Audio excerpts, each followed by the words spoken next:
ನಮಸ್ಕಾರ. ನಿಮ್ಮ ಹೆಸರೇನಪ್ಪಿ? ನಿಂದು ನಿಂದು ಶ್ಲೋಕ ಐತೆ.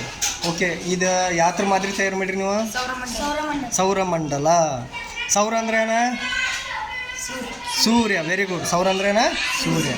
ಸೂರ್ಯ. ಓಕೆ, ಇವು ಏನೇನದಾವ ಸ್ವಲ್ಪ ಹೇಳ್ರಿ. ಗ್ರಹಗಳು ಯಾವ ಇದ್ರಾಗ? ಹಾಂ, ಸೂರ್ಯ. ಓಕೆ, ಅಂತ ಯಾವ್ಯಾವ ಗ್ರಹ ಹೆಸರು ಹೇಳ್ರಿ ನಾವು?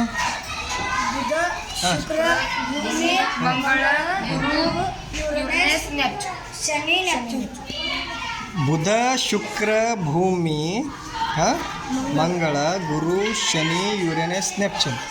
ಆಮೇಲೆ ಪ್ಲೂಟೋ ಅಂತ ಹೇಳಿತ್ತು, ಅದನ್ನು ಕುಬ್ಜ ಗ್ರಹ ಅಂತ ತೆಗೆದುಬಿಟ್ಟಾರ. ಓಕೆ, ಎಷ್ಟು ಗ್ರಹ ಅದಾವ ಇವ? 8 ಗ್ರಹಗಳು. ಮತ್ತು ಈ ಗ್ರಹಗಳಿಗೆ ಉಪಗ್ರಹಗಳು ಇರ್ತಾವ ಅಂತ ತೋರಿಸಿಲ್ ಕಾಣ್ತೈತಿ. ಇರಲಿ, ಇದೇನೈತಿ ಇದು ರೌಂಡ್ ಗೆರೆ ಹೊಡೆದ್ರಿ? ಇದ ಕಕ್ಷೆಗಳು ಅಂದ್ರೆ ಏನ ಗೊತ್ತೈತಿ? ಅಂದ್ರೆ ಗ್ರಹಗಳು ತನ್ನ ಮೈ ತಾನ ಸುತ್ತುತ್ತಾ ಹಿಂಗೆ ತನ್ನದೇ ಒಂದು ಪಥದಲ್ಲಿ ಸುತ್ತಿರ್ತದೆ. ಆ ಪಥಕ್ಕೆ ನಾವು ಕಕ್ಷೆಗಳು ಅಂತೀವಿ. ಆ ಪಥಕ್ಕೆ ಏನಂತೀವಿ ನಾವು? ಕಕ್ಷೆಗಳು. ಅಂದ್ರೆ ಪ್ರತಿ ಗ್ರಹಕ್ಕೆ ಆ ಥರದೇ ಒಂದು ದಾರಿ ಇರ್ತದೆ. ಹೌದಿಲ್ಲ?